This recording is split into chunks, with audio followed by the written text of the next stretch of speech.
Future vision மாணவர்களுக்கு வணக்கம். நாம் கடந்த வகுப்புல யூனிட் 5 பார்த்துட்டு இருந்தோம். சிற்றிலக்கியங்கள், கோவை, பரணி, பல்லு, குறவஞ்சி, இந்த மாதிரி மடல், சதகம், சிற்றிலக்கியங்கள் எல்லாமே முழுமையாக பார்த்தோம். எல்லாம் படிச்சிருப்பீங்கன்னு நம்புறேன். கொஞ்சம் எஃபர்ட் போட்டு நல்லாவே படிங்க, கொஞ்சம் ஞாபகம் வைங்க. ஏன்னா அதுல நூல்கள் பெயர்கள் அதிகமா இருக்கும். ஒவ்வொரு சிற்றிலக்கியத்திலையும் நூல்கள் பெயர்கள், அதை யார் எழுதியது அப்படிங்கிறது இருக்கும். ஒரு 2-3 முறை படிங்க, ரீகால் பண்ணுங்க. சரிங்களா? ரீகால் பண்ண நமக்கு என்ன ஆகும், நாங்கள் கொஷின் பார்க்கும்போது ஞாபகம் வந்துடும். படிங்க, ஒரு 3-4 முறை படிங்க. அப்படியே நீங்க ஓவராலா படிச்சுட்டே வந்தீங்கன்னா கூட நமக்கு எக்ஸாம்ல அப்படியே கொஷினை பார்த்தா ஆன்சர் ஞாபகம் வரும். படிக்கணும், கண்டிப்பா படிக்கணும், எஃபர்ட் போடணும். கண்டிப்பா நம்மளால வின் பண்ண முடியும். இன்றைய வகுப்புல யூனிட் 8, இது எளிமையான டாபிக் தான், திறனாய்வு. இதில் திறனாய்வு அப்படிங்கிறது தான் நம்ம பார்க்க போறோம். இதுல என்னென்ன டாபிக்ஸ் எல்லாம் இருக்கு அப்படின்னு பார்த்தோம்னா, திறனாய்வு, விளக்கம், வரையறை, பயன்கள், புதிய போக்குகள். விளக்கம்ங்கிறது ஒவ்வொரு அறிஞரும் ஒவ்வொரு விளக்கம் கொடுத்துருப்பாங்க. நமக்கு தேர்வுக்கே கொட்டேஷன் மாதிரி தான் கேட்பாங்க. ஒரு கொட்டேஷன் மாதிரி கொடுத்துட்டு, ஒரு மேற்கோள் மாதிரி கொடுத்துட்டு, இது யார் சொல்லியது. வரையறை, பயன்கள், புதிய போக்குகள், இதெல்லாம் பார்க்க போறோம். அடுத்தது வகைகள்ல பகுப்பு முறை, விளக்கமுறை, மதிப்பீட்டு முறை, ஒப்பீட்டு முறை, பாராட்டு முறை, திறனாய்வு அப்படிங்கிறத பார்க்க போறோம். அடுத்தது அணுகுமுறைகள், அறிவியல், சமூகவியல், வரலாற்றியல், உளவியல், மானிடவியல், தலித்தியம், பெண்ணியல், அமைப்பியல் அப்படின்னு சொல்லிட்டு இந்த அணுகுமுறைகள் எல்லாமே நம்ம இந்த வகுப்புல விளக்கமா பார்க்க போறோம். ஃபர்ஸ்ட் நாம பார்க்க போறது திறனாய்வு. அப்படியே உங்களுக்கு பிரித்து அப்படியே கொட்டேஷன், என்னென்ன திறனாய்வு அப்படியே பேஜ் நம்பரோட உங்களுக்கு கொடுத்துருக்கோம். எளிமையா இருக்கும் நீங்க படிக்கிறதுக்கு. இப்போ அடுத்தது பார்த்தோம்னா, இது யாரோட நூல்ல இருந்து எடுத்துருக்குன்னா, தீசு நடராசன் அப்படிங்கிற ஒரு மூல புக்ல இருந்து தான் உங்களுக்கு எடுத்துக்கிட்டு இருக்கோம். திறனாய்வாளனும் திறனாய்வும். இது இந்த திறனாய்வுங்கிறது ஃபர்ஸ்ட் கிரிட்டிசிசம் தான் திறனாய்வு. கிரிட்டிக் என்ற சொல்லை முதலாக இலக்கியத்தோடு தொடர்பு படுத்தி பேசியவர் யாருன்னா, பிரான்சிஸ் பேகன் சொல்லலாம், பிரான்சிஸ் பேகன். கிரிட்டிக் என்ற சொல்லை முதலாக தொடர்புபடுத்தி பேசியவர். இது ஒவ்வொன்றும் நமக்கு இந்த கொட்டேஷன் கொடுத்துட்டு யாருன்னு கேட்பாங்க. கிரிட்டிசிசம் என்ற சொல்லை ஒரு கலை சொல்லாக இன்றைய பொருளில் முதலில் புழக்கத்தில் விட்டவர் ஜான் ரைடர். ஃபர்ஸ்ட் கிரிட்டிக் தான் இருந்தது, அதுக்கப்புறம் கிரிட்டிசிசம். அடுத்தது விமரிசை என்ற சொல்லிலிருந்து வந்ததுதான் விமர்சனம்.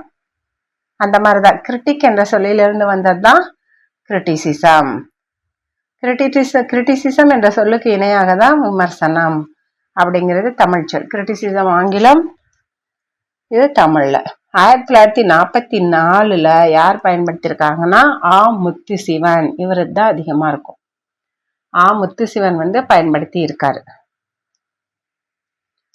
இது இவர் யாருன்னா, இவர் ஒரு ரசனமுறை திறனாய்வாளர். இந்த முத்துசிவன்கிறது ரசனமுறை திறனாய்வாளர். இவர் பாருங்க, வெள்ளைக்காரர்கள் அவர்களுடைய இலக்கியத்திற்கு மிகுந்த செல்வாக்கை ஊட்டுவதற்காக வேண்டி எத்தனையோ முறைகளை கையாளுறாங்களாம். அந்த முறைகளுள் ஒன்றுதான் நாகரிகமான முறையில் விமர்சனம் எழுதுவது அப்படின்னு சொல்றவர் யாருன்னா முத்துசிவன். ஒரு இலக்கியம் இருக்கு, அதுல நாம நேர்மையான கருத்துக்கள், அழகான வரிகள், அழகான சொற்களை கொண்டு நாம எழுதினாலும் அது இன்னும் மக்களிடையே படிப்பதற்கு ஏற்ற வகையில விமர்சனங்களையும் சேர்த்து எழுதினாதான் மக்களிடையே போய் சேரும் அப்படின்னு ஒரு கருத்து. முதலாக தமிழில் விமர்சனம் பற்றிய நூல் எழுதியவர் யாருன்னா தொமுசி ரகுநாதன். விமர்சனம் அப்படிங்கிற நூல் எழுதியவர் 1948 இலக்கிய விமர்சனம். அடுத்தது 1951 கானாசு விமர்சன கலை. விமர்சன கலை என்ற நூலை எழுதியவர் யார்? கானாசு. முக்கியம். எல்லாமே முக்கியம் தாமா, ஒரு சிலது இதெல்லாம் ரொம்ப முக்கியம். திறனாய்வு என்ற சொல், சரிங்களா, இலக்கியத்தின் திறன் எத்தகையது, எவ்வாறு அது வெளிப்படுகிறது, என்பதை மையமாக கொண்டு திறனை ஆய்தல் என்ற சொல்லாக உருவாக்கம் பெற்றது. இப்போ ஒரு இலக்கியம் இருக்குன்னா அதை எப்படி, எத்தகைய திறனாய்வு, அதை எப்படி வெளிப்படுத்துறது அப்படிங்கிறத மையமாக கொண்டுதான் அந்த திறனாய்வு நடைபெறும். இந்த திறனாய்வு அப்படிங்கிற சொல்ல முதலாக புழக்கத்தில் விட்டவர் அப்படின்னு பார்த்தோம்னா யாருன்னா ஆசா ஞானசம்பந்தன். இது முக்கியம். கிரிட்டிசிசம் என்ற சொல்லை முதலில் புழக்கத்தில் விட்டவர் ஜான் ரைடர். அவரு ஆங்கிலத்துல. தமிழ்ல திறனாய்வு என்ற சொல்லை முதலாக புழக்கத்தில் விட்டவர் யாருன்னா இலக்கிய கலை ஆசா ஞானசம்பந்தன். இலக்கிய கலைங்கிற நூலை எழுதியிருப்பாரு. திறனாய்வு என்ற சொல் தான் விமர்சனம் அப்படின்னு வழங்கப்படுது. இலக்கிய படைப்பை ஒரு மொழியின் வழியில் பார்ப்பதுதான் திறனாய்வுன்னு இம்சேர் சொல்றாரு. இலக்கியத்தை வாசிப்பதன் மேல் ஒரு வகையான எதிர்வினை தான் திறனாய்வு அப்படின்னு இம்சேர் சொல்றாரு. படைப்பிலக்கியம் பற்றி எழுதப்படுவதுதான் திறனாய்வு அப்படின்னு மால்கம் கவுலே. இது எல்லாமே என்னதுன்னா அந்த திறனாய்வை பற்றி தான் ஒவ்வொரு அறிஞர்களும் ஒவ்வொரு கருத்து சொல்றாங்க. சரிங்களா? அவங்க சொல்ற கொட்டேஷன் தான் இது. யாரு என்ன இது சொன்னாங்க, இப்ப உன்னை கொடுத்துட்டு நமக்கு யார் சொன்னாங்க அப்படின்ட்டு கேட்பாங்க. இலக்கியத்தை வாசிப்பதை நம்ம படிக்கிறதன் மூலமா ஒரு வகையான எதிர்வினை தான் திறனாய்வு. நமக்குள்ளேயே அந்த நூலை நம்ம என்ன செய்வோம், ஆய்வு செய்வோம். என்னென்ன கருத்துக்கள் இடம்பெற்றிருக்கு, அது எந்த அளவுக்கு உண்மையானது, அந்த மாதிரி எல்லாம் நம்ம ஆய்வு செய்வோம். கவிஞன் எந்த இடத்தில் விட்டு செல்கின்றானோ அந்த இடத்தை திறனாய்வாளன் பிரித்துக் கொள்கிறான். இப்ப ஒரு நூல் எழுதி எந்த இடத்துல முடிச்சுட்டு போறாங்களோ அந்த இடத்த என்ன செய்யறாங்க, அந்த திறனாய்வாளன் பிடித்துக் கொள்கிறான் அப்படின்னு சொல்றது நார்த்ரோப் ரைட். இவர் ஒரு உளவியலாளர். இலக்கியம் ஒரு பணுவல் என்றால் அதன் மீதான திறனாய்வு என்பது அதன் மீதான இன்னொரு பணுவல். இலக்கியமே ஒரு பணுவல் தான். பணுவல்னா என்ன, நூல் தாமா, நூல். அந்த திறனாய்வு அந்த நூலை பத்தி ஆய்வு செய்யறது தாமா. அதுல எப்படி என்னென்ன இருக்கு, என்ன கருத்துக்கள் இருக்கு, எப்படி கையாண்டிருக்காங்க. தமிழ்ல நிறைய இருக்கு. சொற்கள், எதுகை மோனையா, வர்க்க சொல் எழுத்துக்கள், அந்த மாதிரி நிறைய எப்படி எழுதியிருக்காங்கன்னு சொல்லி ஆய்வு செய்யறது. அதன் மீது அந்த திறனாய்வு, இலக்கியம் ஒரு பணுவல்னா அதன் மீதான திறனாய்வுங்கிறது இன்னொரு பணுவல் அப்படின்னு சொன்னது யாருன்னா ஜேக்கு டெரிடா.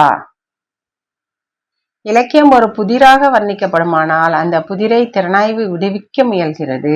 திசு நடராசன். ஒரு புதிரா இருக்கும்னா அதை ஆய்வு செஞ்சு அந்த புதிர திறனாய்வு விடுவிக்குது அப்படின்னு சொல்றவர் நடராசன். திசு நடராசன். இந்த இனிஷியல் கூட முக்கியமா. ஒரு எக்ஸாம்ல டிஆர்பில எப்படி திரும்ப கேட்டாங்க, திசு நடராசன், தாசு நடராசன், தீசா நடராசன், து சு நடராசன், இந்த மாதிரி 4 ஆப்ஷன். இன்ஷியலை மட்டுமே மாத்தி ஆப்ஷன் கொடுத்துருந்தாங்க. அதனால நம்ம எப்பயுமே படிக்கும்போது என்ன செய்யணும், அந்த இன்ஷியலோட தான் படிக்கணும். இலக்கியம் பிரத்யேகமாக பல கூறுகளையும் பண்புகளையும் புத்திகளையும் கொண்டிருக்கிறது ஆமா என்று வர்ணிக்கப்படுமானால் திறனாய்வு அதனை ஆழ்ந்து சென்று புலப்படுத்துகின்றது. இலக்கியத்துல இது எல்லாமே இருக்கு அப்படின்னு வர்ணிக்கப்படுதுன்னா அதை விட திறனாய்வு, ஏன்னா அதை தானே ஆய்வு செய்யறாங்க. அப்ப அதை திறனாய்வுங்கிறத ஆழ்ந்து சென்று அதை புலப்படுத்துது அப்படின்னு சொல்றவரும் திசு நடராசன் தான். எல்லாமே இந்த திசு நடராசன் நூல்ல இருந்து எடுத்த கொட்டேஷன் எல்லாம் இப்ப பார்க்க போறோம். இலக்கியம் இவ்வளோ பெரிய இதெல்லாம் நமக்கு எக்ஸாமுக்கு கொடுக்க மாட்டாங்க, தெரிஞ்சுக்கலாம். இலக்கியம் பல செல்நெறிகளையும் பல இலக்கிய போக்குகளையும் பல கருத்து நிலைகளையும் கொண்டிருப்பது என்று வர்ணிக்கப்படுமானால் திறனாய்வு பொருத்தமான தளங்களில் காலூன்றி இலக்கியத்தின் இயங்கு நிலைகளையும் கோணங்களையும் பகுத்து ஆய்கிறது அப்படின்னு சொன்னவரும் திசு நடராசன் தான். திறனாய்வு இலக்கியத்தை விளக்குகிறது, மதிப்பீடு செய்கிறது, வாசிப்புகளுக்கு பல பரிமாணங்களை தருகிறது. படைப்பாளிக்கு அது ஒரு உற்சாகம், சில சமயங்களில் ஒரு போதனை, பல சமயங்களில் அது ஒரு தோழன், அது ஒரு பரிமாணம், உலகத்தை காட்டும் குரு, சுகமான பிரயாணம், உண்மையான நிகழ்வு. அருமை. இதை சொன்னவர் யாருன்னா திசு நடராசன். இதுல இருந்து கூட நமக்கு ஒரு 2 இதை கொடுத்துட்டு கேட்கலாம், இது முக்கியமா படிச்சுக்கலாம். அப்படியே ரைமிங்கா கொடுத்து கூட நமக்கு கேட்கறதுக்கு வாய்ப்பு இருக்கு, படிச்சுக்கலாம். ஃபுல்லா கூட கேட்கலனாலும் திறனாய்வு இலக்கியத்தை விளக்குகிறது, மதிப்பீடு செய்கிறது, ஏதோ 1-2 கொடுத்துட்டு கூட நமக்கு கேட்கலாம். புதிய நூல்களுக்கு முக்கியத்துவம் கொடுங்கள். இதுவரை அதிகம் பேசப்படாதவற்றை நீங்கள் பேசுங்கள். பலராலும் தவறாக புரிந்து கொள்ளப்படுபவற்றை தவிருங்கள் அப்படின்னு சொன்னவர் யாரு? கவுலே. இதுவும் அருமையான வரிகள் தான். சரிங்களா? கவுலே அப்படிங்கிறவர் சொல்லியிருக்காரு, புதிய நூல்களுக்கு முக்கியத்துவம் கொடுங்க, அதிகம் பேசாதவற்றை நீங்க பேசுங்க, பலராலும் தவறா புரிந்து கொள்ளப்படுவற்றை தவிருங்கள் அப்படின்னு சொல்றவர் கவுலே. திறனாய்வாளனுடைய முதல் நோக்கம் இலக்கியத்தின் மேல் அவனுக்கு ஒரு முழுமையான பிடி இருக்க வேண்டும். இலக்கியத்தின் மேல ஆர்வம் இருந்தா தானே நம்ம ஆய்வே செய்வோம். அதுதான் சொல்றாரு. நமக்கு படிச்சு அதை தெரிஞ்சுக்கிட்டு அதை ஆய்வு செய்யறதுக்கு முதல்ல அந்த படிச்சு தெரிஞ்சு அதுல என்ன கருத்துக்கள் சொல்லியிருக்காங்க அதை புரிஞ்சுக்கிறதுக்கே நமக்கு அதுல ஒரு பிடிப்பு வேணும், பிடிக்கணும், ஆர்வத்தோட செய்யணும் அப்படின்னு சொல்றவர் யாருன்னா எஃப்ஆர் லீவிஸ். எஃப்ஆர் லீவிஸ் அப்படிங்கிறவர். திறனாய்வாளனுடைய முதலும் முக்கியமான பணி திறனாய்வுக்கென அவன் எடுத்துக்கொள்கின்ற இலக்கியத்தில் அவன் தன்னை முழுமையாக ஒப்படைத்து விட வேண்டும். சரிங்களா? அவனை என்ன செய்யணும்? அவன் முழுமையா ஒப்படைச்சிடணும். அப்பதான் அது வெற்றி பெறும். அப்பதான் அந்த திறனாய்வு என்ன செய்யும்? வெற்றி பெறும். அது சொன்னவரை ஏசி பிராட்லி. இவரோடது கொட்டேஷன் கேட்டிருக்காங்க.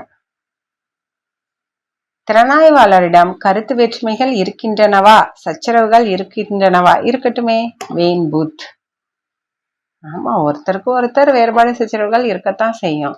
அது இருந்தாதான் அந்த ஆய்வு சிறப்பா அமையும். போட்டிகள் இருந்தாதான் வெற்றி கிடைக்கும். அதான் சொல்லுவாங்க, எதிரி நமக்கு இருக்கணும். ஒரு எதிரி இருந்தாதான் அந்த எதிரி முன்னாடி நம்ம சிறப்பா செய்யணும் நம்ம எஃபர்ட் அதிகமா போட்டு நம்ம சிறப்பா வெற்றி அடைவோம். உனக்கென ஒரு எதிரியை உருவாக்கிக்கொள், அவர்களாலேயே நீ வெற்றி பெறுவாய். அடுத்தது பாருங்க, படைப்பிலக்கியத்தின் செய் நேர்த்தியை ஆராய்வது திறனாய்வு அப்படின்னு சொல்றவர் டேவிட் டெய்ச்சஸ். படைப்பிலக்கியத்தின் செய் நேர்த்தியை, அந்த ஒரு அழகு, அந்த வடிவமைக்கிற திறன், அதை ஆராய்வது திறனாய்வு. எப்படி ஒரு அழகா கோர்வையா கொண்டு போயிருக்காங்க கருத்துக்களை அப்படின்னு சொல்லி ஆராயிறது அது ஒரு திறனாய்வுன்னு சொன்னவர் டேவிட் டெய்ச்சஸ். ஒரு நல்ல திறனாய்வாளன் பொறுப்புள்ள இலக்கியவாதியாகவும் ஒரு நல்ல வாசகனாகவும் பொறுப்புள்ள மனிதனாகவும் இருக்க வேண்டும் அப்படின்னு சொல்றவரும் நடராசன் தான். நல்லா படிக்கணும், படிச்சு அதுல இருக்கிறத புரிஞ்சுக்கணும். திறனாய்வாளன் தன்னுடைய சுய விருப்பு வெறுப்புகளை திருத்தி கூறுகின்ற மனப்போக்கினையும் தவிர்த்து தன்னை ஒழுங்குபடுத்திக் கொள்ள முயல வேண்டும். டி.எஸ். எலியட். நம்மளோட சுய விருப்பு வெறுப்புகளை திறனாய்வு மேல திணிச்சா அவன் உண்மையான திறனாய்வாளனே இல்லை. சரிங்களா? சுய விருப்பு வெறுப்புகள்லாம் நம்ம தொழில கொண்டுட்டு போகவே கூடாது. திறனாய்வு செய்யறோம்னா நம்மளுடைய இது எப்பயுமே என்னவா இருக்கணும்? சிறப்பு பெற்று விளங்கணும். தனக்கு உரியதாக ஆக்கிக் கொள்கின்றதன் உணர்வை கைவிட வேண்டும். நமக்கு அப்படிங்கிறத கைவிடணும். நமக்கு தான் இது உரிமை அப்படிங்கிறதெல்லாம் கைவிடணும். ஒரு திறனாய்வாளர் சொன்னவர் யாரு? எலியட். இதெல்லாம் சொன்னவர் யாருன்னா எலியட். ஒரு திறனாய்வாளனுக்கு ஒரே அணுகுமுறை என்பது அவனை கட்டுப்படுத்துவது பன்முகவியம் வலியுறுத்துபவர் வெயின் பூத் அப்படிங்கிற அறிஞர். திறனாய்வும் இலக்கியமும் அடிப்படையில் ஒரு ஒழுங்கமைவு அல்லது நிறுவனம். ஈஹில்டர். ஒழுங்கமைவு அல்லது நிறுவனம் அப்படின்னு சொன்னவர் ஈஹில்டர். பன்முகவியம் மறுப்பவர் இவர். அரசியல் அதிகாரம் என்ற புதிய நோக்கில் ஆராயிறாரு. திறனாய்வு என்பது ஒரு பகர்மொழி, ஒரு சொல்லாடல், ஒரு வகையான அதிகாரத்தை அல்லது சக்தியை அது பிரதிநிதித்துவப்படுத்துகிறது அப்படின்னு சொன்னவர் நடராசன். இதெல்லாம் எப்படிங்க மேடம் ஞாபகம் வச்சுக்கிறது? இப்படி இவ்வளோ கொட்டேஷன் இருக்கு அப்படின்னு நீங்க கேட்கறது புரியுது. ஒரு 2-3 முறை படிங்க, படிச்சு ஒரு அண்டர்ஸ்டாண்டிங்ல வைங்க. கண்டிப்பா நமக்கு இங்க படிக்கும் போது ஆன்சர் ஞாபகம் வரும். ஒரு 2-3 முறை படிங்க, மனம் தளராம ஆர்வத்தோட ஒரு 2-3 முறை படிங்க. படிக்கும் போதே நமக்கு அந்த பெயர் ஞாபகம் வரும். ஒரு சிலதெல்லாம் நமக்கே தெரியாத மனப்பாடம் ஆயிடும். அந்த மாதிரி ஒரு 2-3 முறை படிச்சீங்கன்னா கண்டிப்பா நமக்கு ஞாபகம் வரும். இலக்கியம் என்பது ஒரு வகையான போர் தந்திரம். கென்னத் பர்க் ஒரு ஒரு சின்னதா ஒரு குறியீடு வச்சு படிங்க. உங்களுக்கு ஏற்றவாறு. உங்களுக்கு என்ன மாதிரி குறியீடு வச்சா ஞாபகம் வருமோ, ஷார்ட்கட்டு ஏதாவது ஒப்புமைப்படுத்தி அந்த மாதிரி ஏதாவது ஒரு ஷார்ட்கட் வச்சு படிங்க. இலக்கியம் என்பது ஒரு குறியீட்டு செயல்பாடு. இலக்கியம் என்பது ஒரு சடங்கு. இப்படி எல்லாம் என்னது சொல்றாங்க. திறனாய்வை பற்றி என்னென்ன அறிஞர்கள் என்ன மாதிரி சொல்லியிருக்காங்க அப்படின்னு பார்த்தோம். படிங்க, படிச்சா கண்டிப்பா நமக்கு ஞாபகம் வரும். அடுத்த டாபிக் என்ன பார்க்க போறோம்னா திறனாய்வு வகைகள். எத்தனை வகை திறனாய்வுகள் இருக்குன்னு பாருங்க. விளக்கமுறை, மதிப்பீட்டு முறை, அழகியல், ரசனை முறை, பாராட்டு முறை, தீர்வு முறை, பல்துறை, முடிவு முறை அப்படின்னு சொல்லிட்டு 8 வகை திறனாய்வுகள் இருக்கு. 8ன்னு நம்ம மென்ஷன் பண்ணி இப்ப திறனாய்வின் வகைகள் எத்தனை அப்படின்லாம் நமக்கு கேட்க மாட்டாங்க. 1000 வகைகள் போயிட்டே இருக்கும். அதுல ஒரு முக்கியமானதை நம்ம படிக்க போறோம். விளக்க முறை திறனாய்வு. விளக்கம். நம்ம ஒரு இலக்கியத்தை படிக்கிறோம்னா அதோட விளக்கம், அதோட இதை நம்ம முழுமையா தெரிஞ்சுக்கணும், புரிஞ்சுக்கணும். ஃபர்ஸ்ட் அதுல என்ன சொல்ல வராங்க, என்ன சொல்லியிருக்காங்க பாருங்க. ஒரு பொருளை சரியாக புரிந்து கொள்ளவோ அல்லது மேலும் அதனை கூடுதலாக அறிந்து கொள்ளவோ உதவுகிற வகையில் அந்த பொருளை வேறு சொற்களில் மீளவும் சொல்வது. இப்ப இங்க ஒரு பொருள் இருக்குன்னா உங்களுக்கு புரியுற மாதிரி அதை வேறு வகையில சொல்லணும். அந்த மாதிரி வேறு வகையில் சொல்றதுதான் விளக்க முறை திறனாய்வு. இப்போ ஒரு விளக்கத்தை சரியா புரிஞ்சுக்கிட்டு அத மாணவர்களுக்கு புரியுற மாதிரி கொஞ்சம் கருத்துக்களை புரியுற மாதிரி நாம சேர்த்து சொல்லுவோம்ல, அதுதான் விளக்க முறை திறனாய்வு. அதை பற்றி கூடுதலாக அவங்களுக்கு தெரிஞ்சுக்கிறதுக்கும் நாம கூடுதலா சொற்களை சேர்த்து சொல்லணும். இதற்கு வேறு பெயர் புலப்பாட்டு முறை திறனாய்வு.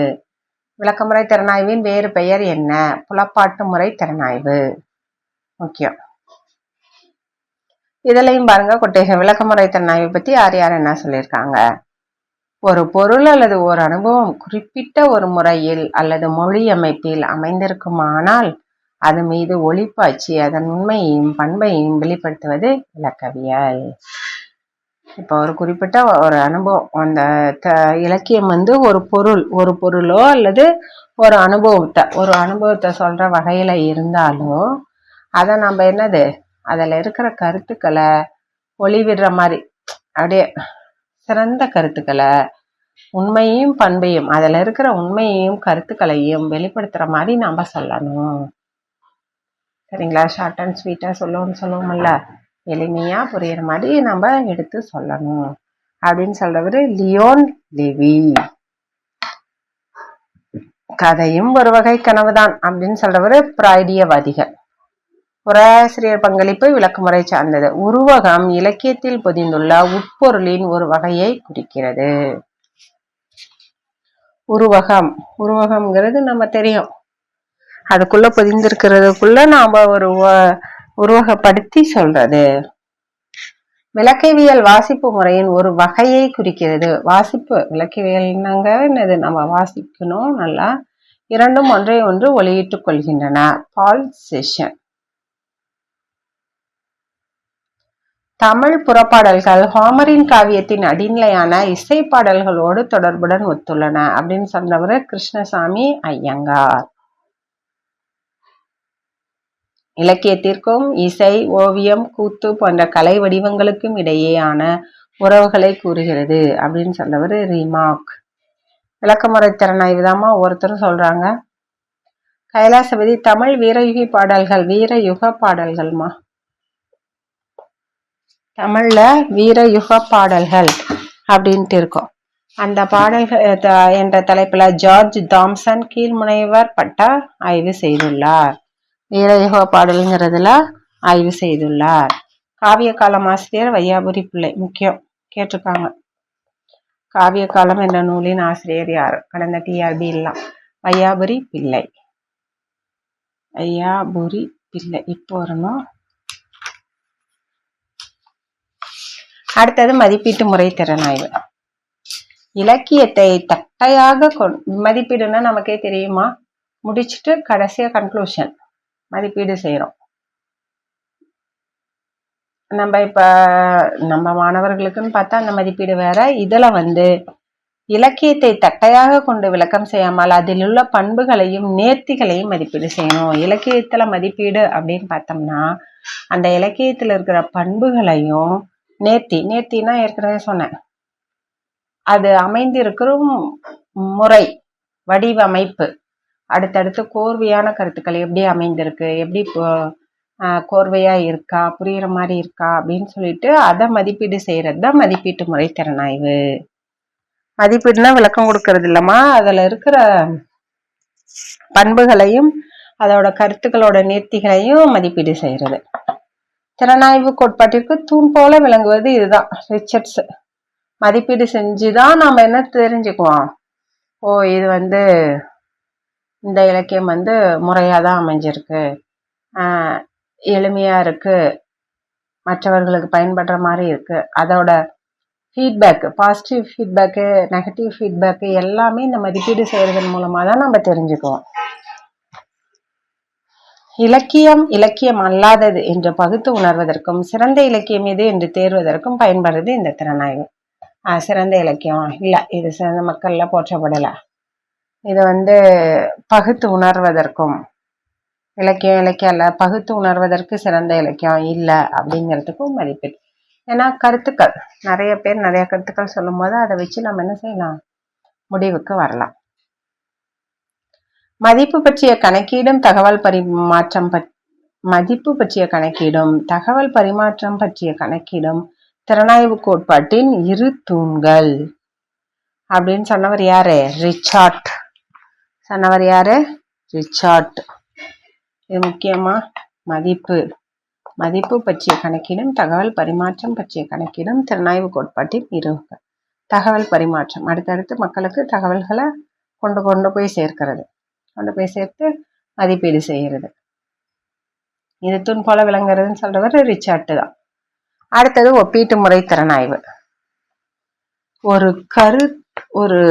பாருங்க, ஒப்பீடுன்னா என்ன சொல்லுவோம், பொருத்தி பார்க்கறது.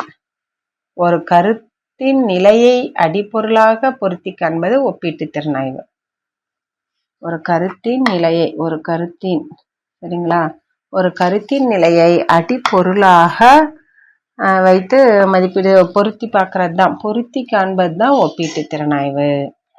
இன்னைக்கு ஒப்பிலக்கியம் அப்படிங்கிற ஒரு அறிவுத்துறையாகவே வந்துருச்சு. பிரான்ஸ் நாட்டின் சிந்தனை மரபில் தொடங்கியது ஒப்பிலக்கியம். பிரான்ஸ் நாட்டில தான்.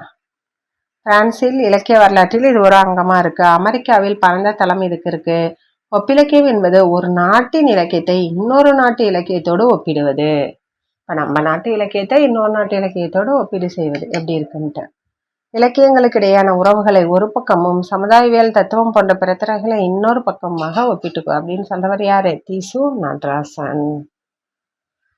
உறவுகள் எல்லாம் ஒரு பக்கமும் சமுதாயவியல் தத்துவம் போன்ற பிற திரைகள்லாம் இன்னொரு பக்கமாக ஒப்பிட்டு கூறுறதுதான் இந்த ஒப்பீட்டு முறை திறனாய்வு அப்படின்னு சொல்றவரே தீசு நடராசன். அடுத்தது பாராட்டு முறை திறனாய்வு. பாராட்டுனாவே தெரியும், முதல்ல நம்ம என்ன செய்யணும், ஒரு செயலை செய்யறாங்கன்னா எடுத்த உடனே நம்ம அதோட குறைபாடுகளை சொல்லக்கூடாது. முதல்ல பாசிட்டிவா சொல்லணும், அதுக்கப்புறம் குறைபாட்டா இன்னும் இது இப்படி இருந்தா இன்னும் நல்லா இருக்கும் அப்படிதான் சொல்லணும். எடுத்த உடனே நீ என்ன செஞ்ச, ஒன்னும் புரியல, நீ என்ன அப்படி இப்படின்ல நம்ம யாரா இருந்தாலும் சரி, எடுத்த உடனே ஒரு செயலை செஞ்சாங்கன்னா முதல்ல அதுல கண்டிப்பா பாசிட்டிவ் இருக்கும். பாசிட்டிவை முன்ன பாராட்டிட்டா அதுக்கப்புறம் நெகட்டிவை இதை இப்படி செஞ்சா நல்லா இருக்கும், அந்த மாதிரிதான் பொறுமையா எடுத்து சொல்லணும். அந்த மாதிரிதான் எடுத்துக்கொண்ட பொருளையும் பணுவலையும் குறை இருப்பினும் குறை காணாமல் நிறைவுகளை மட்டும் விதந்து பேசும் நிலை பாராட்டு முறை திறனாய்வு. இது எல்லாருக்குமே பொருந்தும். டீச்சர்ஸ் வீட்டுல எல்லாருக்குமே இந்த வரிகள் பொருந்தும். பாராட்டு முறை திறனாய்வுக்கு எடுத்துக்காட்டு தமிழ் இலக்கிய உரைகள். ஜனவீரபாண்டியன், டி.கே.சி. பால்நாடார், ஆசாஞா, ஜீவானந்தம் இவங்கெல்லாம் பாராட்டு முறை திறனாய்வாளர்கள்.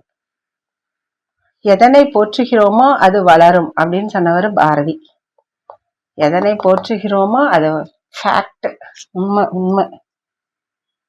அடுத்தது அழகியல் திறனாய்வு. அதுல இருக்கிற அழகியல், உணர்வியல், அழகியலை நாம என்ன செய்யணும், உணரணும். அந்த கருத்துக்களினோட அழகு, கோர்வை, அதில் இருக்கிறதெல்லாம் நம்ம என்ன செய்யணும்? உணரணும்.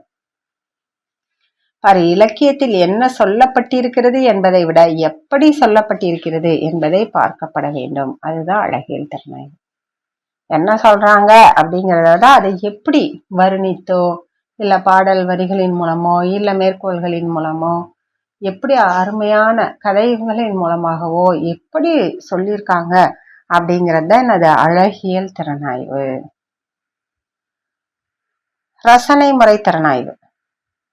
ரசனை, ரசிக்கிறோம்னு சொல்றோம்ல, அப்படியே மெய் மறந்து ரசிக்கிறோம், அப்படியே அந்த கதையில ஊன்றி போயிடுறோம், அந்த கதாபாத்திரமாவே ஆயிடுறோம் அந்த கருத்துல அப்படின்னு சொல்லிட்டு சொல்லுவோம் இல்லையா? அந்த மாதிரிதான். தோற்றத்தின் திரட்சியும் நளினமும் லயமும் முதல்ல ரசிக்கணும், அதன் இனிமையே ஒரு தகா அனுபவம் என்று ரசனையை முதன்மைப்படுத்துவது ரசனை முறை திறனாய்வு. அதுல இருக்கிற திரட்சி, நளினம், லயம் இதெல்லாமே ரசிக்கணும். சொல்லிலும் ஓசையிலும் காணக்கூடிய ஒரு வித ஒழுங்கமைவு, தொனி, பொருட்சுழற்சி, உணர்ச்சி வடிவங்கள், உவமை, உருவகம் இவற்றை விளக்கவும் வர்ணிக்கணும். அதுல இருக்கு இல்லம்மா, தொனினாலும் அழகுதான். அதுல அந்த இலக்கியத்துல இருக்கக்கூடிய அந்த சொல்லிலும் ஓசையிலும் இருக்கக்கூடிய ஒரு ஒழுங்கு, தொனி, பொருட்சுழற்சி, உணர்ச்சி வடிவங்கள், அப்படியே ஏற்ற இறக்கத்தோட இப்ப நம்ம படிக்கும்போது சொல்றோம்ல, உவமைப்படுத்தி சொல்லி இருக்கிறது, உருவகப்படுத்தி இருக்கிறது எல்லாத்தையும் என்ன செய்யணும்? விளக்கணும், வர்ணிக்கவும் செய்யணும். அதுதான் ரசனை முறை திறனாய்வு. இலக்கியத்தின் பயன், இலக்கிய போக்கு, கொள்கை, வரலாற்று பற்றி கவனம் கொள்ள தேவையில்லை. அதுல இருக்கிறத நம்ம என்ன செய்யணும்? கருத்துக்களை ரசிக்கணும். ரசனை முறை திறனாய்வின் முன்னோடியும் அதனை ஒரு இயக்கம் போலவே நடத்தியவர் டிகேசி. முக்கியம், கேட்டிருக்காங்க. ரசனை முறை திறனாய்வின் முன்னோடியும் அதனை ஒரு இயக்கம் போலவே நடத்தியவர். இந்த ரசனை முறையை ஒரு இயக்கமாகவே நடத்தியவர் யாருன்னா டிகேசி, சிதம்பரம் முதலியார். டிகேசின்னா இந்த சிக்கு சிதம்பரம். கவிக்கு விஷயம் அல்ல, உருவமே பிரதானம். டிகேசி. இலக்கியத்தை சுவைப்பது ரசனை முறை. கவி என்பது தானாக வரவேண்டிய அரிய வஸ்து. டிகேசி சொல்லி கொடுக்கூடாது, அப்படியே இயல்பா ஒரு இயற்கையை பார்க்கும்போது ரசிக்கணும். சரிங்களா? அப்படியே எதை பார்த்தாலும் அதுல இருந்து ரசனை முறையை நம்ம இயல்பா நமக்கு இருக்கணும் அப்படின்னு சொல்றாரு டிகேசி. ரசனை முறை திறனாய்வின் முக்கிய பண்பு, கவிதை எளிமையாக இருக்க வேண்டும், படிப்பவர்களுக்கு எளிமையாக புரியணும். நாமளே இப்ப அந்த சிற்றிலக்கியங்கள்லாம் படிச்சோம், எளிமையா புரிஞ்சுது அந்த பாடல் வரிகள் எல்லாமே. கவிதை சுவையை யாருமே நினைத்த மாத்திரத்தில் பெற்றுவிட முடியாது. முத்துசிவன். யாருமே இப்ப நான் கவிதை எழுதணும்னு நினைச்ச உடனே நம்மளால எழுதிட முடியாது. அதற்கு என்ன தேவை? எதுகை மோனை, சொல் நயம், பொருள் நயம், தொடை நயம், மோனை நயம் நிறைய இருக்கு. அது எல்லாமே அறிஞ்சுக்கிட்டு அதற்கேற்றவாறு முதல்ல நமக்கு ரசிக்கிற திறன் இருந்து அதுக்கப்புறம் எழுதினோம்னாதான் அது வரும் கவிதை. கவிதை எழுதுவது ஒரு கலையானால் கவிதை ரசிப்பதும் ஒரு கலையே அப்படின்னு சொன்னவரு முத்துசிவன். கவிதை சம்பந்தப்பட்ட மட்டிலும் என்ன என்பது விசேஷம் அல்ல, எப்படி என்பதுதான் விசேஷமானது. கவிதையை நம்ம என்ன செய்யக்கூடாது? ஆராயக்கூடாது, அனுபவிக்கணும் அப்படின்னு சொல்லுவோம்ல, அதுதான் கவிதை. ஆராய்ச்சி, அது எப்படி இது எப்படி அப்படின்னு படிக்கிறவங்க கவிதையே படிக்கக்கூடாது. அதை அழகுணர்வுக்காக அப்படியே சேர்த்து போட்டு எழுதுவாங்க. அதான் விசேஷம். எப்படி என்பதுதான் விஷயம்னு சொல்லவர முத்துசிவன். மனித அனுபவத்தையே மனிதனுக்கு எடுத்து சொன்னாலும் அழகான பாஷையில் அழகான வடிவில் என்றென்றும் வாசித்தவனுடைய நெஞ்ச வீட்டில் உல்லாசமாக உலாவி திரியும்படி செய்யவல்ல ஆற்றல் கவிதைக்கு வாய்த்திருப்பதால் தான் நம்ம என்ன செய்யறோம்? பாராட்டுறோம். அது அப்படியே அழகா எடுத்து சொல்லணும், அவங்க நெஞ்சில நிற்கிற மாதிரி வார்த்தைகளை இட்டு, ராகம், துணி இட்டு, சரிங்களா? அவங்களோட வாசிக்கிறவங்களோட அப்படியே இப்ப நாமளே ஒரு சிலதெல்லாம் வாசிக்கும் போது அவ்வளோ அருமையா இருக்கு. அந்த மாதிரி போய் சேரணும். அதுதான் கவிதை. வெறும் பட்ட வர்த்தமான உண்மைக்காகவா கவிதையை படிக்கிறோம்? அது வழங்குகிற மட்டற்ற இன்பத்திற்காக வேண்டியல்லவா படிக்கிறோம்? முத்துசிவன். அருமையான வரிகள். இது கவிதை தான். உண்மையை தெரிஞ்சுக்கிறதுக்காக நம்ம கவிதை படிக்கிறோம், அதுல இருக்கிற இன்பத்தை நுகர்வதற்காக நம்ம கவிதை படிக்கிறோம். சரிங்களா? கவிதையை அனுபவிக்கும் பொழுது ஒன்றையொன்று ஒப்பிட்டு மாற்றி உரைத்து எடை கட்டி சீர்தூக்கி பார்க்க கூடாது. ஒப்பிட்டு செஞ்சு அந்த கவிதை அப்படி இருக்கு, இந்த கவிதை அப்படி இருக்கு, அப்படி அப்படின்லாம் சீர்தூக்க கூடாது, ஒப்பிட்டு பார்க்க கூடாது. அதுல இருக்கிற இனிமையை ரசிக்கணும், அவ்வளவுதான். இதெல்லாம் சொல்றவர் யாரு? முத்துசிவன். பாடலில் பயின்று வரும் சந்த விளையாட்டையும் ஓசை இன்பங்களையும் கவனித்தால் வாய் சலியாது, மனம் சலியாது, செவி சலியாது. முத்துசிவன். அதுல இருக்கிற சந்த விளையாட்டு, ஓசை இன்பம் இதெல்லாம் கவனிச்சோம்னா நமக்கு சலிப்பே ஏற்படாது. அப்படியே கேட்க கேட்க கேட்க இனிமையா இருக்கும் அப்படின்னு சொல்றாரு. ரசனை உரைநடை தளத்திற்கு நகர்த்தி சென்றவர் கானாசுதான். மேலை நாடுகளில் அழகியல் திறனாய்வுக்கு கோட்பாட்டளவில் முன்னோடி யாருன்னா இம்மானுவேல் காண்ட். மேலை நாடுகளில் அழகியல் திறனாய்வு கோட்பாட்டுக்கு முன்னோடினா இம்மானுவேல். புலனின்பமும் அழகும் ஒன்றோடொன்று இணைந்தவை அப்படின்னு சொன்னவர் இம்மானுவேல் தான். அடுத்தது தீர்வு முறை திறனாய்வு.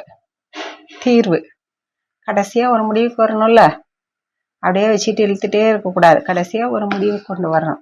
சில வரையறைகளையும் விதிகளையும் அல்லது இவற்றின் அடிப்படையில் தானே வகுத்து கொண்ட சில விதிமுறைகளையும் அளவுகோல்களாக கொண்டு குறிப்பிட்ட இலக்கியம் பற்றிய முடிவுகளை அல்லது தீர்வுகளை சொல்லுவதுதான் முடிவு முறை அல்லது தீர்வு முறை திறனாய்வு.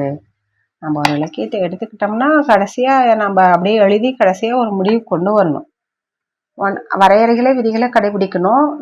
நாமளே ஒரு சில விதிமுறைகளை இது வந்தா முடிச்சிடலாம் அப்படின்னு சொல்லி ஒரு அளவுகோல் வச்சுட்டு தான் எழுதவே ஆரம்பிப்போம். அந்த மாதிரி கரெக்டான சமயத்துல சரியான முடிவுகளை சொல்லணும். அடுத்தது பல்துறை திறனாய்வு. ஒன்றுக்கு மேற்பட்ட பல நெறிமுறைகளை தழுவி வருவது பல்துறை திறனாய்வு. பல நெறிமுறைகளை கொண்டு வந்துச்சுன்னா அது பல்துறை திறனாய்வு. பல்துறை திறனாய்வை 2 வகையா வரையறை செய்யலாம் சொன்னவர் ஜொனாத்தன் இல்லர். பல்துறை திறனாய்வில் மிக சிறந்தவர் கென்னத் பர்க். தமிழில் பல்துறை ஆராய்ச்சியில் அக்கறை செலுத்தியவர்கள் தேப்போமி, கைலாசபதி, வானமாமலை. இவங்கதான் தமிழ்ல அக்கறை செலுத்தியவர்கள். முடிவு முறை திறனாய்வு. முடிவு பாருங்க, தண்டி அலங்காரம் கூறும் பெருங்காப்பியம் சிறுங்காப்பியம் என்ற இலக்கணத்தை கொண்டு காப்பியத்தின் அமைப்பை கணிப்பதுதான் முடிவு முறை திறனாய்வு. தண்டி அலங்காரம் சொல்லுது இதெல்லாம் பெருங்காப்பியம், இதெல்லாம் சிறுங்காப்பியம். ஒரு இலக்கணம் இருக்கு. பெருங்காப்பியம்னா என்னது? அறம்பொருள் இன்பம் 4 வீடு பேர்களும் இருந்தா அது பெருங்காப்பியம். ஏதோ ஒன்று குறைந்து இருந்துச்சுன்னா அது சிறுகாப்பியம். அதுதான் விதிமுறை. அதன்படி ஒரு காப்பியத்தின் அமைப்பை கணிப்பது தான் முடிவு முறை திறனாய்வு. ஏதாவது ஒன்றை நல்லது என நினைத்து கொண்டு அதனோடு ஒத்து வராத மற்ற அனைத்தையும் மட்டம் கூறிக்கொண்டே வந்தால் எப்படி புதிய இலக்கியம் உருவாகும்? ஆசா ஞான சம்பந்தம் வந்து சொல்றாரு. இலக்கணத்தின்படி சரியான காப்பியமா சரி அல்லாத காப்பியமா என முடிவு கூறுவதுதான் முடிவு முறை திறனாய்வு. இலக்கண வகையில நம்ம பார்த்து என்ன சொல்றோம், சரியான காப்பியமா சரியில்லாத காப்பியமா அப்படின்னு சொல்லி எதை வச்சு நம்ம முடிவு செய்யணும்னா இலக்கண முறைப்படிதான். செயலின் உறுப்புகள், யாப்பின் உறுப்புகள் இருக்குல்ல, எல்தசை சீர்த்த அடி தொடை தலை அடி தொடைன்னு அதெல்லாம் வச்சுதான் நம்ம என்ன செய்வோம், இலக்கணம்னா அதுதான். அதை வச்சு நம்ம முடிவு செய்யறது தான் முடிவு முறை திறனாய்வு. அடுத்தது தொல்படிமை திறனாய்வு முடியுமா? அடுத்தது தொல்படிமவியல் அப்படின்னு ஒரு சின்ன டாபிக். இனக்குழ பார்வை முறை, தொன்மவியல் அணுகுமுறை, சடங்கியல் அணுகுமுறை இதோட வேறு பெயர்கள். தொல்படிமவியலின் வேறு பெயர்கள்: இனக்குழ பார்வை முறை, தொன்மவியல் அணுகுமுறை, சடங்கியல் அணுகுமுறை. மனித மதிப்புகளின் மீது அதிகம் அக்கறை செலுத்துறது தான் இது படிமவியல். படிந்து கிடைக்கின்ற ஒரு இது, அதை வந்து தோண்டி எடுத்து கண்டுபிடிச்சு செய்யறது. வாசகரின் உளவியல் நிலையை எதிர்கொள்கிற ஆற்றல் கொண்டதாக கலைப்படைப்பை ஆராய்வது. உளவியல் அதான் நம்ம மனதுக்குள்ள புரிந்து கிடைக்கின்ற அதை வந்து வெளிக்கொணர வைக்கிறது.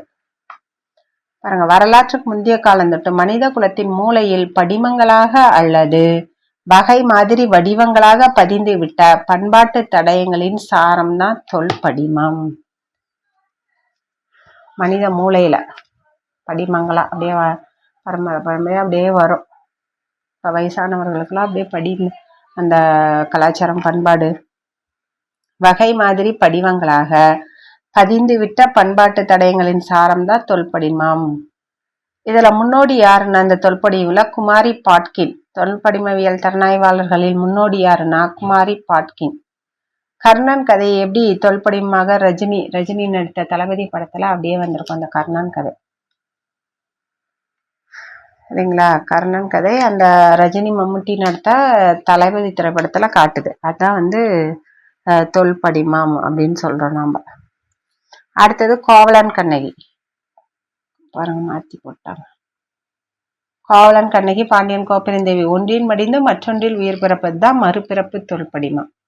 ஒன்றுல மடிஞ்சிருச்சு, மற்றொன்றுல உயிர் பெறும். மணிமேகலையா உயிர் பெறுதில்லை, அது மறுபிறப்பு தொல்படிமம். அம்மா வந்தால் மரப்பசு தேடல் துன்பம். மரப்பசு, மரத்தால் பசு இறந்துடுச்சு, மரத்தால் செய்யப்பட்ட ஒரு பசுவை பார்த்து அம்மா வந்துட்டாங்க அப்படின்னு நினைச்சு அந்த கண்ணுக்குட்டி இருக்கிறது தான் தேடல் துன்பம். சில நேரங்களில் சில மனிதர்கள் கங்கா எங்கே போகிறாள், இதுவும் தேடல் துன்பம் தான். சரிங்களா? இது ஒண்ணு. சில நேரங்களில் சில மனிதர்கள் கங்கா எங்கே போகிறாள், இதுவெல்லாம் ஒரு தேடல் தான். அடுத்தது மொழியியல் அணுகுமுறை. உலகத்தின் மீதான பிரதிபலிப்புகளின் கருவி தப்ப மொழி, அது மனித நடத்தையின் ஒரு வகைமை அப்படின்னு சொன்னவர் மாலினோஸ்கி சொல்றாரு. மொழியியலும் கவிதையிலும் அப்படின்னு எழுதுவர் ரோமன் யாகோப்சன். இலக்கியத்தை மொழிசார் கலை என்றும் பண்பாட்டு நடப்பு என்றும் கொண்டு அவ்விலக்கியத்தை உணர்த்துவதற்கும் அதனுடைய மொழித்திறனை சரிவர புரிந்து கொள்ள வேண்டும். ஒரு இலக்கியத்தை புரிஞ்சுக்கணும்னா நம்ம அதுல இருக்கிற மொழிசார் கலை, பண்பாடு இதெல்லாம் நம்ம தெரிஞ்சுக்கணும். தெரிஞ்சாதான் நம்மளால என்ன செய்ய முடியும், உணரவும் முடியும், மற்றவர்களுக்கு உணர்த்தவும் முடியும். நடையியல் மொழியியல் திறனாய்வு. நடையியல் திறனாய்வு அப்படிங்கிறதுக்கு மொழியியல் திறனாய்வு அப்படின்னு 2 திறனாய்வுகள், வேறு பெயர். நடையியல் திறனாய்வின் வேறு பெயர் மொழியியல் திறனாய்வு. இலக்கியத்தின் மொழி அமைப்பானது அவ்விலக்கியத்தின் பண்புகளுக்கு காரணியாகவும் அடையாளமாகவும் அமையக்கூடியது அப்படின்னு கருத்து. மொழியியல் அணுகுமுறைக்கு இதெல்லாமே மொழி அமைப்பானது அதோட பண்புகள், அந்த பண்புகளுக்கு அடையாளமா இருக்கு. அதோட புள்ளியியல் கணக்கீடுகளை நடையியல் புள்ளியியல் அப்படின்னு சொல்லலாம். இயல்பான தொடர்நிலையில் இருந்து கவிதையின் நலன் மாற்றம் பெறுவது கவிதை தொடர்நிலை, கவிதை நடையியல் கூறு. ஒரு இயல்பான நிலையிலிருந்து மாற்றி நம்ம வந்து ஒரு கருத்தை சொல்றோம்னா அதுதான் கவிதை தொடர்நிலை. மொழியியல் திறனாய்வுக்கு 60களின் காலகட்டம் தான் ஒரு வசந்தம். 60களின் காலகட்டத்துல இருந்துதான் ஒரு புது வடிவுல முன்னேற்றம் அடைந்து கொண்டு வந்தது. அடுத்தது இலக்கிய வகை நிலையியல். இலக்கியம் இப்ப இலக்கியம்னா அதுக்கு ஒரு குறிப்பிட்ட பண்பு இருக்கும், பொது பண்புகள் இருக்கும். சரிங்களா? அதே நேரத்தில் வேறு சில இலக்கியங்களோடு வேறுபட்டு தனித்து நிற்கும். வேறு சில இப்போ ஒரு இலக்கியம்னா அதுக்குன்னு ஒரு பண்பு இருக்கும், அதை கொண்டுதான் அதை வந்து வடிவமைச்சிருப்பாங்க. வேறு இலக்கியங்களோடு ஒப்பிடும்போது அது வேறுபட்டு தனித்து நிற்கும். எனவே பொதுவும் சிறப்புமாக இணைந்தும் பிரிந்தும் தோன்றக்கூடிய இந்த பண்புகளை இனம் கண்டறிந்து வெல்வது அதுதான் வந்து நிலையியல் அணுகுமுறை அப்படின்னா டைப்பாலஜிக்கல் அப்ரோச் அப்படின்னு சொல்றாங்க. இப்ப வந்து இலக்கியம்னு இருக்குன்னா அதோட பொது கருத்துக்கள், சிறப்பு கருத்துக்கள் அது வந்து இணைந்திருக்கும், பிரிந்திருக்கும். அந்த பண்புகளை தெரிஞ்சுக்கிட்டு நாம அதை வந்து அணுகிறது தான் நிலையியல் அணுகுமுறை. நாடுகளும் அவற்றிற்கிடையே உறவுகளும் தகவல் தொடர்புகளும் நெருங்கி வருகின்ற இக்காலத்தில் வகை நிலையியல் ஆராய்ச்சி சிறந்த பயனை தரக்கூடியது. நம்ம முன்னேற்றங்கள் அடைஞ்சிட்டே வரோம். சரிங்களா? நம்ம விஞ்ஞான உலகத்துல அதிகமா தகவல் தொடர்புகள்லாம் முன்னேறிட்டே வருது. இது வந்து இந்த வகை நிலையியல் ஆராய்ச்சி பிரிச்சு வகைப்படுத்தி செய்யறது பயனை தரக்கூடியது. உலகத்து இலக்கியங்களின் ஊடே இலையோடும் பொது தன்மைகளையும் ஒத்தியவிகளும் எடுத்துரைப்பது நிலையியல் ஆராய்ச்சி. இலக்கிய இயக்கம், பொதுவான இலக்கிய கொள்கை, குழு, நடைமுறைகள், சில சாதனங்கள். இது எல்லாமே ஒரு கொள்கை இருக்கும், ஒரு குழு இருக்கும், அதுல நடைமுறைகள் இருக்கும். ஒரு இலக்கிய இயக்கம்னா இது எல்லாமே இடம்பெற்றிருக்கும். இலக்கியத்தில் குறிப்பிட்ட ஒரு உள்ளடக்க பொருளை சொல்லுவதற்கு பயன்படுகின்ற வழிமுறையினை தான் உத்தின்னு சொல்றோம். இலக்கியத்துல இருக்கிற ஒரு உள்ளடக்க பொருள், ஒரு பொருள் அதுல பொதிந்து இருக்கும், அதை சொல்றதுக்கு உண்டான வழிமுறை தான் என்னது? உத்தி. 32 உத்திகள் நம்ம இலக்கணத்துல படிச்சிருப்போம். அந்த மாதிரி இந்த இலக்கியங்கள்னு பார்த்தோம்னா உத்தி அப்படிங்கிறத நம்ம சொல்றோம். சரிங்களா? நம்ம இன்றைய வகுப்புல திறனாய்வுனா என்ன, யார் யார் எந்தெந்த அறிஞர்கள் திறனாய்வை பற்றி கருத்து சொல்லியிருக்காங்க. திறனாய்வினோட வகைகள் பார்த்தோம். அடுத்தது தொல்படிமவியல், மொழியியல் அணுகுமுறை, இலக்கிய வகை, நிலைய. இதெல்லாம் சும்மா பொருள் மட்டும் புரிஞ்சுக்கோங்க. திறனாய்வும் முக்கியமா இதுல இருந்து கண்டிப்பா கொஸ்டின் கேட்பாங்க. அந்த கொட்டேஷன் கொடுத்து கேட்பாங்க. அப்புறம் அந்த திறனாய்வின் வகைகள்ல நாம படிச்சாவே நமக்கு அது என்ன வகை திறனாய்வுன்னு நம்ம புரிஞ்சுக்கலாம். அந்த மாதிரி எளிமையா தான் இருக்கு. இந்த வகுப்பினோட தொடர்ச்சியை அடுத்த வகுப்புல பார்க்கலாம். நன்றி மாணவர்களே. Future Vision Study Center, 2nd floor, AVK Maruti Plaza, opposite Hotel Lakshmi Prakash, SKS Hospital Road, New Bus Stand, Salem 4. For contact 90420 30163 and web address www.futurevision.ias.com.